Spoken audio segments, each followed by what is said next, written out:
예, 이제 시편 8편 오늘 세 번째 시간 말씀을 살펴보도록 하겠습니다. 우리가 이제 인생을 살아가면서 크든 작든 억울한 일을 한 번 이상씩은 다 당합니다. 작은 소그룹 안에서 동아리 모임이나 동호회에서도 그렇고요. 근데 이 억울한 일을 당하면 그전에 보지 못했던 보이지 않았던 것들이 보이게 되면서 그 세계가 보이고 그 세상이 보이게 됩니다. 그러면서 지금까지는 정상적이었던 것 같은데 그때서야 비로소 '야 부조리가 많구나. 불이함이 많구나. 부정이 많구나. 불공평하구나.'라는 아마 그러한 시각과 또 시선이 열리게 되는 것을 보게 됩니다. 이런 억울한 일을 당할 때에 어떻게 사람들은 반응을 할까요? 일반적으로 크게 다양하겠지만 세 가지로 아마 반응을 할 겁니다. 첫 번째는 나를 억울하게 만든 대상을 찾아서 반드시 복수한다. 이게 이제 중국 무협지죠. 예. 원한이 차고 억울하게 만든 것을 복수하는 겁니다. 이렇게 되면 이제 인생의 목적이 복수하는 것이 목적이 돼요. 그걸 위해서 살아가는 것입니다. 그것이 세상이라면 세상을 향하여, 세상이 나를 무시했다면 그 세상을 무시하는 그 자리에 오르도록 하는 것이 인생의 목적이 되죠. 두 번째는 제도나 법을 통해서 이 세상을 좀 더 고쳐보려고 할 겁니다. 억울한 일이 생기지 않도록 좋은 제도를 만들고 또 법을 만들기 위해서 나름대로 사회 운동가 같은 사람들, 그런 사람들도 있죠. 그러나 사람이 어떠한 법을 만들든 어떠한 제도를 만들든 반드시 억울한 일이 생길 수밖에 없습니다. 완전할 수는 없죠. 내가 봤을 때는 완전한데 다른 사람이 그걸로 인해서 예상치 못한 억울함을 당할 수도 있다라는 것입니다. 세 번째는 그냥 그러한 세상을 운명으로 받아들이죠. 아예 그냥 운명으로 봐. '나 하나가 어떻게 한다고 해서 세상이 바뀌어질까? 나는 그럴 만한 능력도 없고.' 그래서 그냥 그러한 세상을 향하여 눈을 감고 그냥 안고 살아가죠. 좀 소극적으로 부정적으로 살아가는 것이죠. 그게 이제 불교에서 말하는 이 업보다 생각하고 그냥 해석이 안 되는 거죠. 이해도 안 되지만 그냥 그런 세상에서 '세상이 다 그런 거야.' 하면서 그렇게 살아갑니다. 대부분의 사람들은 그러한 부조리하고 모순적인 현실을 맞이했을 때 이 셋 중에 하나를 선택해서 아마 반응하며 살아갈 것입니다. 세상 사람은요 그럴 수밖에 없어요. 그 외에 다른 방법이 없기 때문에 이 셋 중에 하나를 선택해야 됩니다. 그렇다면 그리스도인은 어떠한가? 그리스도인은 과연 그 억울한 세상과 현실을 맞이했을 때 어떤 태도와 시각을 가지고 있어야 되는가? 다윗은 시편 지금 1 편부터 해서 우리가 계속 살펴보고 있는데 시편 7 편에서 자신이 그런 불의한 세상에서 억울한 일을 당하고 억울한 고통과 고난의 시간을 맞이했습니다. 자기가 잘못한 것도 아니고 자기가 실수한 것도 아닌데 불의하고 무도한 자들에 의해서 아주 굉장히 힘든 시간을 보내고 있습니다. 표현하기를 사자들이 먹이를 뜯듯이 나를 지금 뜯어 찢기는 듯한 그런 고통과 아픔을 당하고 어려움을 당하고 있다. 그것이 시편 7편에서 다윗이 당하는 억울한 현실이고 억울한 상황인 것입니다. 그때 '왜 나에게 이런 일이 있고 왜 나에게 이 힘든 일 나는 나의 잘못도 아닌데 불구하고 이런 일을 나에게 겪게 할까?' 해서 어쩌면 다윗이 하나님을 몰랐다면 앞서 말씀드린 대로 이 세 부류 중에 한 걸 선택해서 아마 반응하고 살아갔을 것입니다. 그러나 다윗은 그런 배경 속에서 놀랄 만한 찬양으로 시편 8 편을 시작합니다. 8편 1 절은 바로 이렇게 시작하죠. 우리 같이 한번 읽겠습니다. 시작.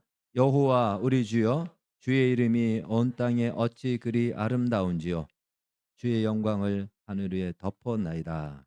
아멘. 그럼 어떻게 이렇게 반응할 수 있을까요? 이 찬양에는 감사는 물론이와 환희에 찬 고백도 있는 것이죠.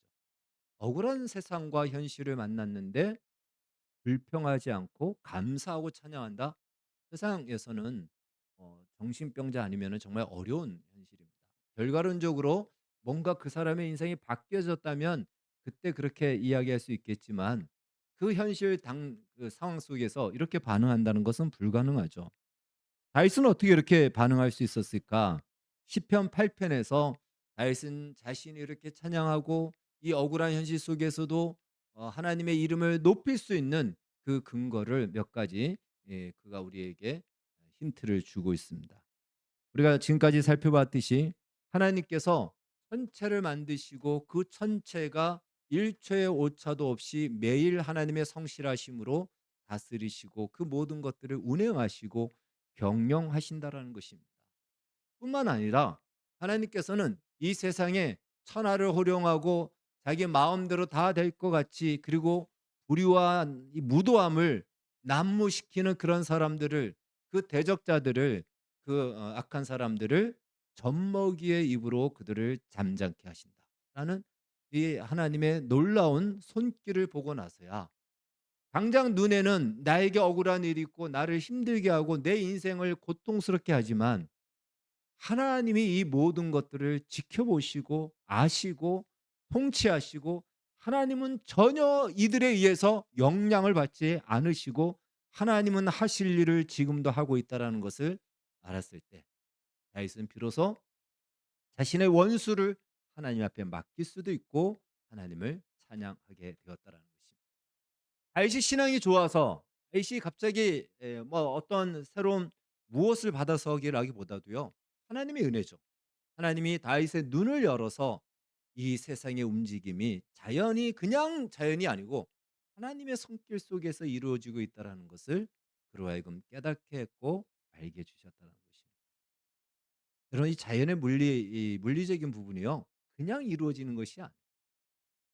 이제 우리가 과학의 깊은 과학을 얘기하면 이제 양자 역학이라고 합니다. 양자 역학의 사람들은 깊이 과학을 연구하다 보니까 이 세상의 물질이 그냥 이루어질 수 없다라는 거예요. 그냥 있으면은 이렇게 제대로 이렇게 존재할 수 없다라는 거예요. 우리의 몸도 그렇고 모든 물질이 따져 들어가면은 원자가 있고, 원자 안에 더 들어가면은 전자가 있고, 전자 안에 더 들어가면 또 뭐가 있고, 그래서 지금까지 확인된 부분이 있지만 그 안에 더 깊은 것들이 있는데 확인 안 되는 거예요. 근데 그런 것들이 그냥 꽉 차 있는 것이 아니고 텅 빈 공간으로 있다라는 거예요.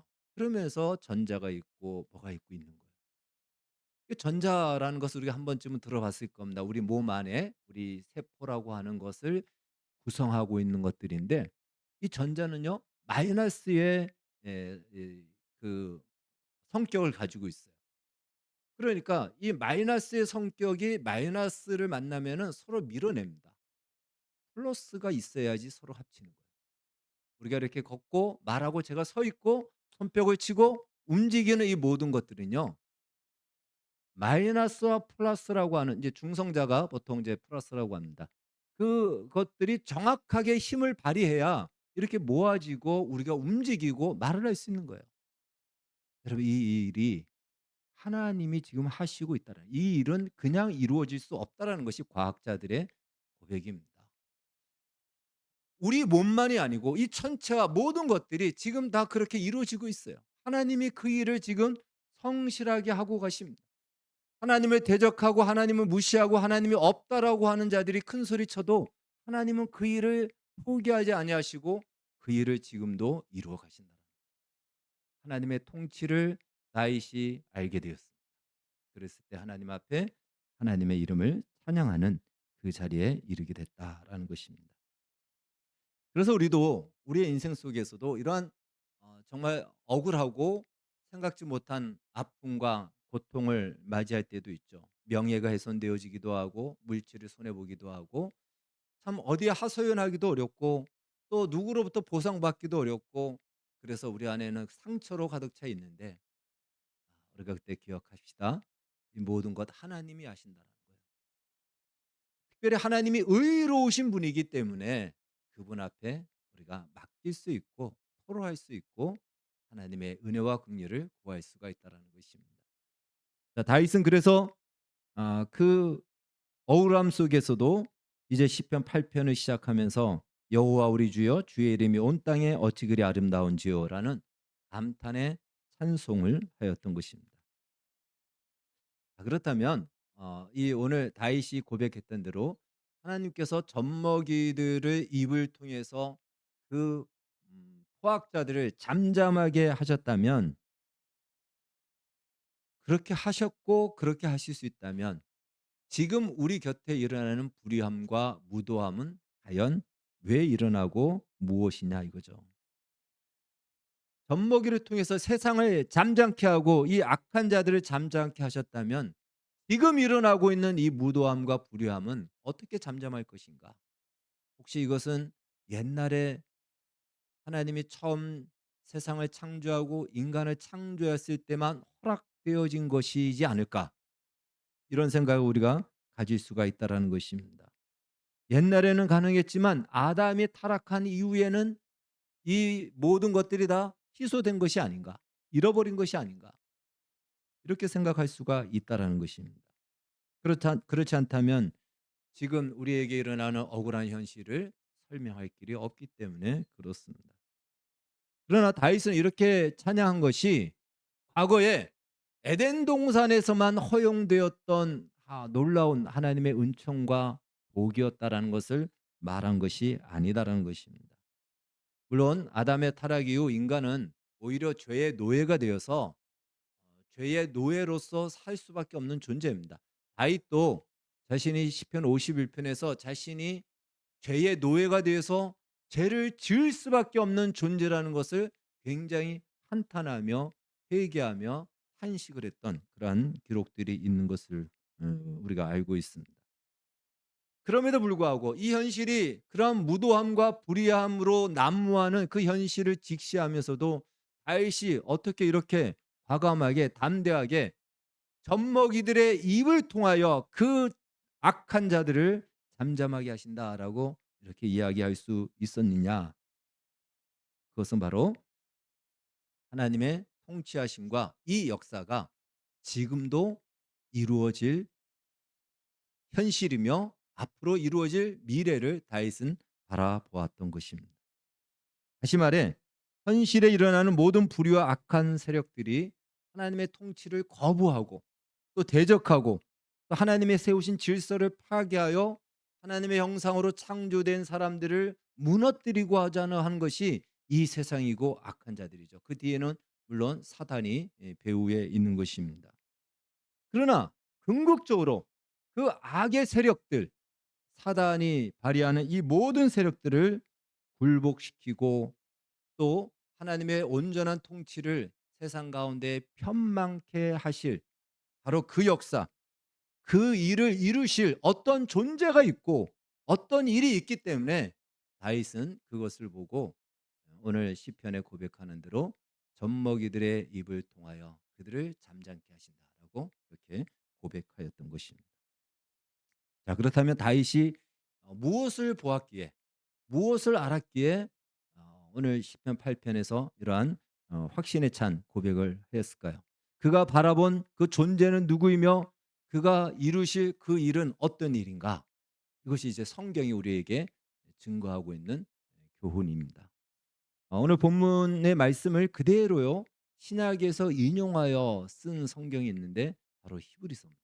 그래서 히브리서로 오늘 좀 가도록 하겠습니다. 히브리서 2장을 열도록 하겠습니다. 성경을 보면서 차라리 이렇게 보는 것이 좀 좋을 것 같습니다.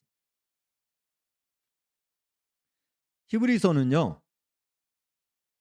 히브리서 1장에는 예수 그리스도에 대해서 소개하고 있는데 히브리서 1장에서는 예수 그리스도의 하나님 되심을 소개하고 있습니다.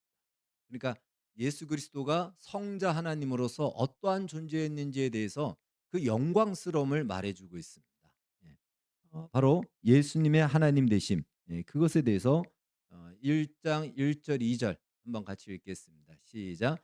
옛적의 선지자들을 통하여 여러 부분과 여러 모양으로 우리 조상들에게 말씀하신 하나님이 이 모든 날 마지막에는 아들을 통하여 우리에게 말씀하셨으니 이 아들을 만유의 상속자로 세우시고 또 그로 말미암아 모든 세계를 지으셨느니라. 4절 시작. 그가 천사보다 훨씬 뛰어남은 그들보다 더욱 아름다운 이름을 기업으로 얻으심이 아니냐 하며 3절에서는 그분이 어떤 분인가? 하나님의 영광의 광채시요 그 본체의 형상이시라. 그의 능력의 말씀으로 만물을 붙드시며 죄를 정결하게 하는 일을 하시고 높은 곳에 계신 지극히 크신 이의 우편에 앉으셨느니라. 그래서 이것은 예수 그리스도의 영광스러움을 노래하고 찬양하고 있습니다. 히브리서 1 장은 그렇게 소개하고 있습니다. 그런데 히브리서 2 장은 예수 그리스도의 인간으로 오신 모습, 예, 이 땅에 오신 예수님의 그 모습, 이 땅에 오신 목적도 있고 이 땅에 오실 때에 연약한 모습으로 오셨거든요.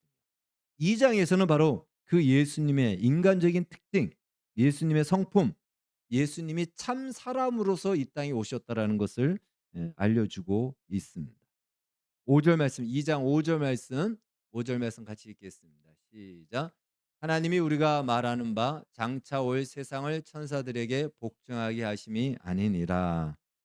다시 말해 하나님께서 새롭게 창조하실 세상, 하나님이 주시고자 하는 이 세상은요, 누구에게 그 세상을 맡겼냐면 천사들에게 맡기지 않고 바로 이 세상은 새롭게 이 세상을 만드신 참 사람 되신 예수 그리스도와 그 예수 그리스도의 구원의 영광에 참여하는 성도들에게 이 세상을 맡기셨다라는 것입니다.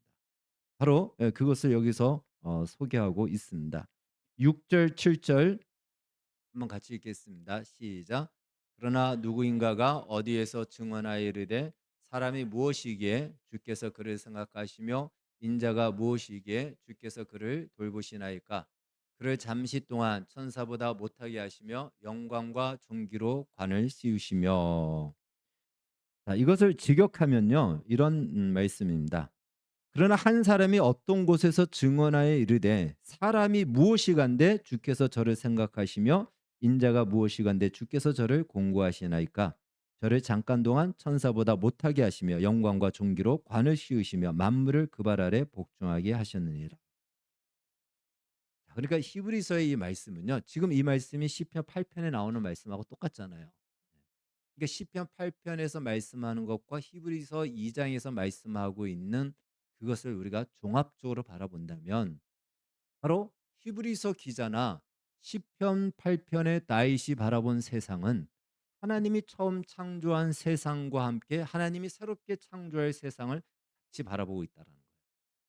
하나님이 처음 창조한 세상에서 바로 하나님은 인간을 하나님보다 조금 못한 존재로 하나님의 형상을 닮아 열방과 만물을 통치할 하나님을 대신할 자로 창조하셨습니다.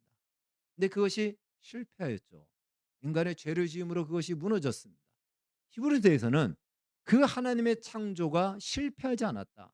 그 하나님의 창조가 중단되지 않았다. 그 하나님의 통치하심은 여전히 유효하다. 근데 그 일을 누가 이루시느냐? 바로 새롭게 참 사람으로 오신 예수 그리스도를 통해서 이 일을 이루신다라는 거예요. 그래서 여기 7절에서는요. 그를 잠시 동안 천사보다 못하게 천사로 번역을 했어요. 우리 시편 8편에서는 무엇이라 번역했냐면 하나님보다 못하게 하시며 이렇게 번역했어요. 그러니까 시편에서는 우리 인간을 이야기하면서 두 번째는 예언적으로 메시아이신 예수님을 얘기하는 거예요. 그리고 그것을 히브리서에서는 바로 메시아를 이야기한다. 예수 그리스도를 얘기한다 해서 천사라고 번역했습니다. 여기서는 하나님이라 하지 않고 천사라고 했죠. 왜 천사? 그 그를 여기 그를이라고 했을 때 그 앞에서 말하는 사람을 혹은 인자를 얘기했을 때 그를 했을 때 그가 누구냐? 예, 이게 굉장히 중요하겠죠. 그를 잠시 동안 천사보다 못하게 하셨다. 천사보다 못한 그 자리에 이르게 했다라는 것이죠. 그러나 그 뒤에는 어떻게 했다? 영광과 존귀로 관을 씌우셨다. 분명히 천사보다 못한 상태에서 영광과 존귀의 관을, 그 관을 씌우는 자리에 이르게 됐다라는 것을 이 히브리서는 분명히 말씀하고 있는 것입니다. 바로 여기서 사람 2장 6 절에 사람이 무엇이기에 이 사람은 어떤 특징을 가지고 있는가? 천사보다 잠시 못한 존재입니다. 그러나 죽음과 고난에 거쳐서 잠시 못하다는 것은 바로 이 죽음과 고난이라는 것은 나중에 알 수 있게 됩니다. 영광과 존귀에 관을 쓰신다. 누구를 지칭할까요? 바로 예수 그리스도죠. 2장 9 절을 읽겠습니다. 2장 9 절. 9절 시작. 오직 우리가 천사들보다 잠시 동안 못하게 하심을 입은 자 곧 죽음의 고난 받으심으로 말미암아 영광과 존귀로 관을 쓰신 예수를 보니 이를 행하심은 하나님의 은혜로 말미암아 모든 사람을 위하여 죽음을 맛보려 하심이라. 누구를 얘기합니까? 바로 예수라고 이름을 아예 지칭하죠. 그러니까 시편 8편에서 말하고 있는 이 말씀은 두 가지를 다 포함하고 있는 겁니다. 하나님이 창조한 우리 인간을 말하고, 하나님께서 이제 예수 그리스도를 통해서 무너졌던 세상을 온전한 통치로 다시 세워갈 그 일을 이루실 참 사람으로 이 땅에 오실 예수 그리스도를 동일하게 표현합니다. 천사보다 못했다. 천사가 당하지 않을 이 땅에서 죽음이라는 십자가라는 고난을 맛보는 것이 천사보다 못한 존재로, 바로 그것이 예수입니다. 그러나 그 예수님은 죽음 이후에 부활이라는 메시아의 승리라고 말할 수 있는 이 부활이라는 영광과 존귀의 간을 쓰셔서 천사와는 비교할 수 없는 높은 영광의 자리에 이르게 됐죠. 그런데 그렇게 그분이 영광의 자리에 이르게 된 것이, 물론 메시아의 승리를 선언했지만 목적이 무엇이다라고 2장 9절은 이야기하고 있습니다. 2장, 자, 한번 같이 읽겠습니다. 10절 시작. 그러므로 만물이 그를 위하고 또한 그로 말미암은 이가 많은 아들들을 이끌어 영광에 들어가게 하시는 일에 그들의 구원의 창시자를 고난을 통하여 온전하게 하심이 합당하도다. 예수 그리스도께서 영광의 관을 쓰신 이유는 바로 많은 아들들을 이끌어 영광에 들어가게 하시기 위해서다. 이것이 성도들입니다.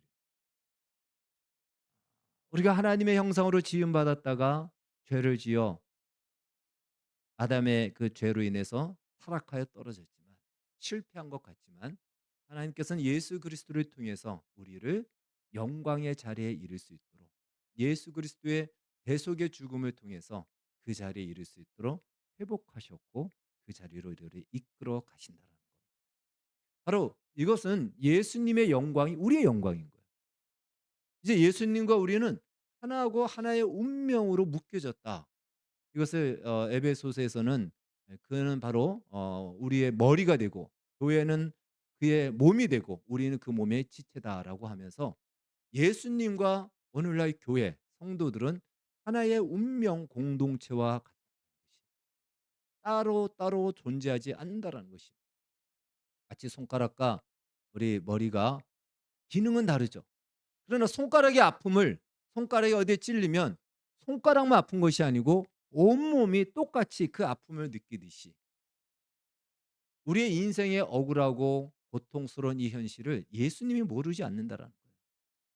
그리고 예수님이 누릴 그 영광, 그 영광이 나와는 상관이 없는 것이 아니고 나의 영광이다라는 것입니다. 그 영광의 자리로 우리를 부르셨다. 바로 이 일을 말해주고 있는 것입니다.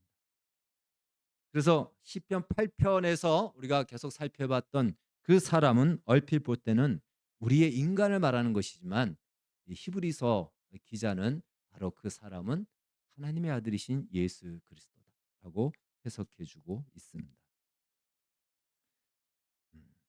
그래서 우리는 이 두 가지의 시선을 우리는 기억해야 됩니다. 바로 하나님이 창조한 인간으로서의 이 시선과, 그리고 하나님이 보내신 예수 그리스도를 통해서 이루실 하나님의 통치의 시선이다라는 것입니다.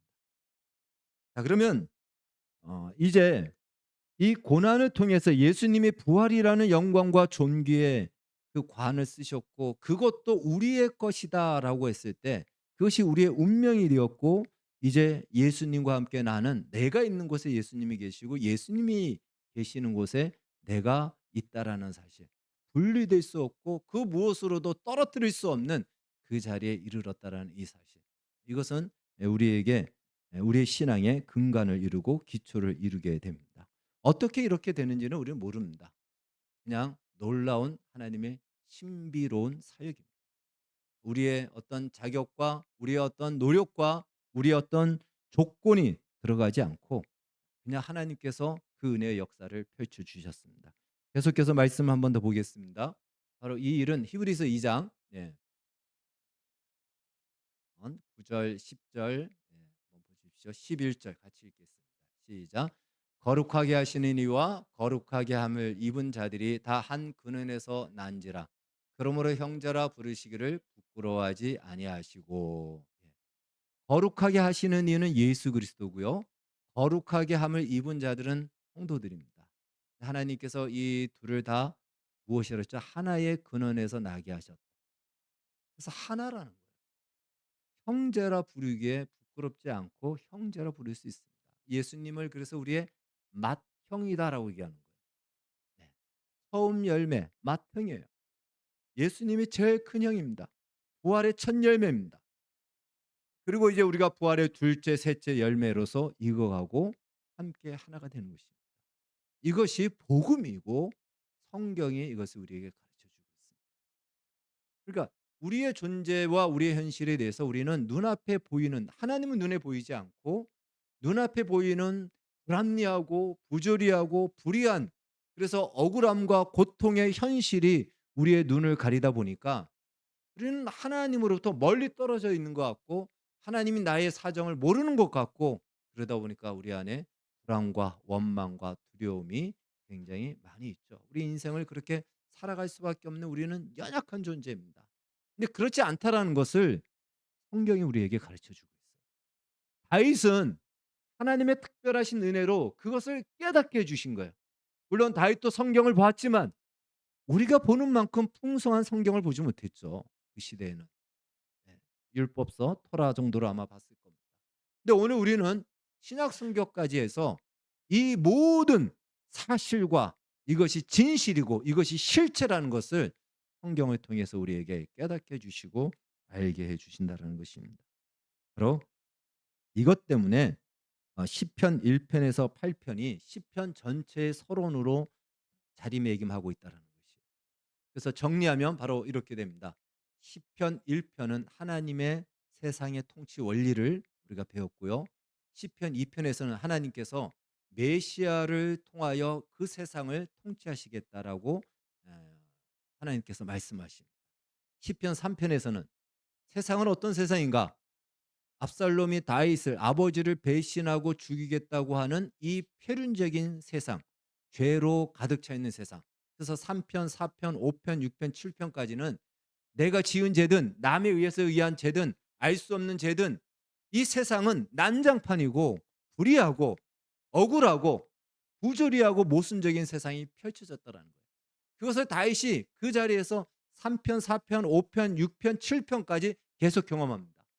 하나님의 은혜가 있지만 여전히 현실은 그러한 현실이 바뀌지 않는다라는 거예요. 그리고 드디어 7편, 아니 8편에 와서 다윗은 여호와의 이름을 찬양합니다. 그것은 무엇이냐면 하나님의 의로운 통치가 여전히 죄악이 난무하는 세상 속에서도 멈춰지지 않고 진행되고 있다는 것이에요.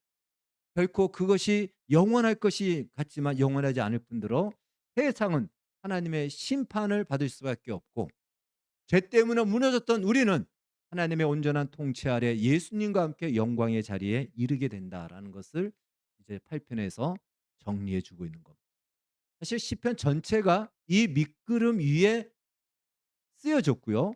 오늘 우리의 인생도 이 밑그림 위에 우리가 살아가고 있는 겁니다. 시편 8편까지가 우리의 인생을 다 얘기하고 있어요. 이 땅에서 그런 현실을 맞이하는 우리가 그러면 어떻게 살아야 되느냐? 어떠한 믿음을 가지고 살아야 되느냐? 어떠한 태도를 갖고 살아야 되느냐? 그것을 다 답을 주고 있는 거예요. 근데 우리는 그것이 내 눈앞에 보이지 않고 내 손에 잡히지 않으면 믿을 수 없고 그래서 우리는 원망하고 낙심하고 하나님을 믿는 믿음이 아닌 이 세상의 힘을 따라서 우리는 살아갈 수밖에 없는 연약한 존재죠. 그래서 오늘 성경이 말해주고 있습니다. 하나님의 말씀을 통해서 가르쳐 주는 거예요. 그렇지 않다라는 것이죠. 하나님은 여전히 세상의 통치자가 되신다는 거예요. 여러분 아무리 악한 자들이 전쟁이 일어나고 지금도 전쟁이 일어나서 수많은 사람이 지금 죽고요. 지금도 저 유럽 쪽은 또 어젯밤에도 엄청나게 홍수가 나고요. 차가 떠내려가고 사람들이 가구가 무너지고 막 그런 일들이 지금 막 비일비재하게 일어나고 있어요. 그럼에도 불구하고 하나님은 오늘도 저 태양을 변함없이 떠오르게 하셔서 저 태양의 일정한 간격에서 빛을 비추게 하고 그 일을 지금도 하나님은 하고 계십니다. 하나님이 하시는 일을 어떠한 악도 어떠한 죄도 죄악의 세력이 멈추게 할 수 없고 중단하게 할 수 없다라는 거예요. 지금 그러면 왜 세상에 악한 일이 있느냐? 그건 두 가지가 있다 그랬어요. 하나는 그들도 하나님의 구원을 받는 자리에 초청받도록 기회를 주는 것이고, 이 악한 일을 너희가 먼저 은혜를 받은 자들이 섬김과 나눔과 희생을 통해서 그 모든 것들을 덮을 수 있고 이길 수 있는 기회를 우리에게 주시는 겁니다. 우리가 난무하는 그곳에서 참된 진리를, 참된 의를 행하고 말하고 지키고 살아내는 우리를 통해서 비로소 어두운 세상이 환해지는 빛을 보게 될 것입니다. 그 기회를 먼저 믿은 하나님의 백성들을 통해서 이루어 주기를 하나님께서는 기다리고 또한 우리에게 주시는 것입니다. 따라서 우리가 시편이 주는 이 교훈을 우리가 반드시 들어서 기억해서 하나님께서 우리 성도들에게 주시고자 하는 목적과 최종 방향이 어딘가, 이것을 우리가 꼭 기억해야 됩니다.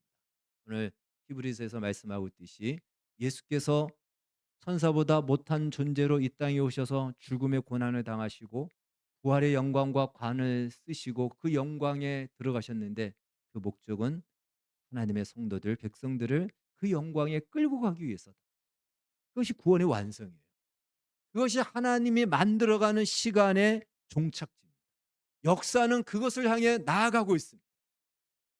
이렇게 하나님이 세상을 그렇게 이끌어 가는데, 과연 우리의 인생의 방향은 하나님이 이끌어 가시는 그 방향의 방향이냐, 거기서 벗어나 있느냐, 다른 방향이냐, 이것을 우리가 한번 점검을 해야 될 것입니다. 과연 내가 살아가는 삶의 목적은 무엇인가? 나는 어떠한 방향을 가지고 살아가고 있는가? 그냥 내 안에서 생기는 대로 내 안에서 들어오는 마음의 욕구대로 살아갔느냐? 세상이 말하는, 세상에서 말하는 방향을 쫓아갔느냐?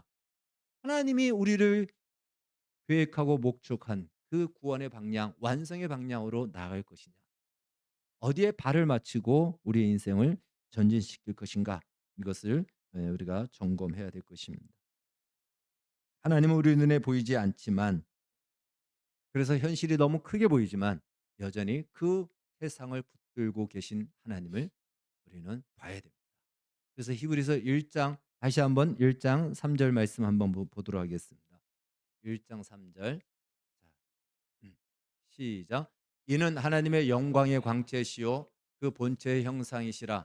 그의 능력의 말씀으로 만물을 붙드시며 죄를 정결하게 하는 일을 하시고 높은 곳에 계신 지극히 크신 이의 우편에 앉으셨느니라. 그 말씀 중에 이런 말씀이 있죠. 그의 능력의 말씀으로 만물을 붙드신다. 이걸 이미지로 그린다면요, 이렇게 붙들고 있다라는 거예요.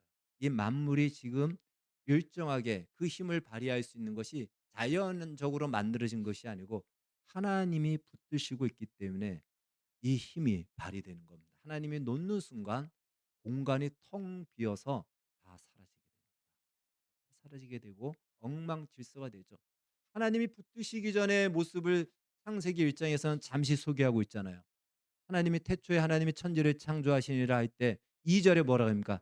땅이 혼돈하고 공허하며 흑암이 깊음에 있고, 그런 세상에 하나님이 말씀으로 붙드실 때 질서가 생겼고, 그 땅이 지금의 모양으로 바다는 여기까지 오라라는 그 경계선에 머물러 있고, 지금도 하나님이 그 일을 하고 계신다.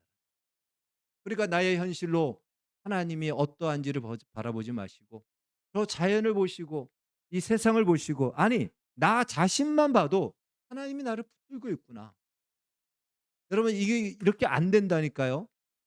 안 부딪혀서 소리가 안 납니다. 원래는 이게 정확하게 전자의 힘과 이 중성자 마이너스 플러스가 힘을 적절하게 발휘해야지만이 딱 그 힘을 유지할 수 있고, 유지하기 때문에 원하는 대로 되는 거예요. 어느 한쪽이 만약에 기울어진다면 안 됩니다. 이것이 이루어지도록 하나님께서 우리 몸 안에 지금도 생기를 넣어 주고 있다라는 거예요. 그러니 나의 눈앞에 보이는 현실 때문에 억울한 세상에 대해서 원망과 또 탄식으로가 아닌, 그 안에서 하나님이 행하실 것들을 기대하며 또 하나님께서 이루시고 우리를 이끌어 가실 그 방향이 우리의 인생의 방향이 되어서 바로 이 큰 초청, 하나님께서 부르신 그 자리가 얼마나 영광스러운가. 서두에 말씀드렸듯이 하나님이 없는 사람들은 억울한 일을 당하면 세 가지 중에 하나로 살아간다라는 거예요. 복수할 거야. 아니면 어떻게 되죠? 나름대로 자기 나름대로 정의롭게 하지만 또다시 어려운 억울한 일이 생기면 이게 뭔가 하게 되겠죠. 혹은 그냥 눈 감고 살아가는 겁니다. 어찌할 수 없으니까. 성도들은 어떻게 할 수 있죠? 오늘 다윗의 이 고백처럼 찬양과 감사를 올려드릴 수 있습니다. 왜 그럴까요? 하나님이 이 세상을 통치하신다는 믿음이 있기 때문에. 원수 갚는 것을 그래서 하나님께 맡길 수가 있는 거예요. 그리고 우리를 향한 하나님의 부르심, 예수 그리스도께서 오셔서 천사보다 못한 모습으로 이 땅에 오셔서 고난을 통하여 부활의 영광과 그 존귀의 관과 이 면류관을 쓰시고 우리를 그 영광의 자리로 이끌어 가시는 그 완성된 자리에 나아가는 우리의 삶의 방향이 그 자리로 나아가도록. 그래서 우리 인생 속에서 내가 정말 잘한 것이 있는데 그중에 몇 가지가 있겠지만 그중에 이것이 꼭 있기를 바라겠습니다. 바로 그걸 꼽으라면 그중에 하나가 하나님을 예배하는 것을 내가 힘을 썼다. 하나님 예배하는 것을 정말 힘을 다하여 기쁨도 있었고 또 때때로 하기 싫었지만 그래도 하나님을 예배하기를 온 힘을 다하여 힘썼고 하나님 말씀에 순종하려고 몸부림친 흔적을 가진 그래도 그렇게 살아보려고 애썼던 그런 것들이 우리의 인생을 돌아볼 때에 참 잘한 것 중에 하나가 되기를 주의 이름으로 축원합니다. 기도하겠습니다. 주님 감사합니다. 시편 8편을 통해서 하나님께서 예수 그리스도를 보내어 그 구원의 완성을 이루시고 이로 인하여 택한 주의 백성들을 영광의 자리로 이끌어 가시는 이 놀라운 은총의 자리에 우리를 불러주심을 감사합니다. 주께서 부르신 그것이 우리 인생의 방향이 되어서 우리 하나님을 예배하고 주의 말씀에 순종하는 것이 우리의 기쁨이 되고 우리 인생의 가장 존귀한 가치가 되게 하여 주시옵소서. 예수님의 이름으로 기도하옵나이다.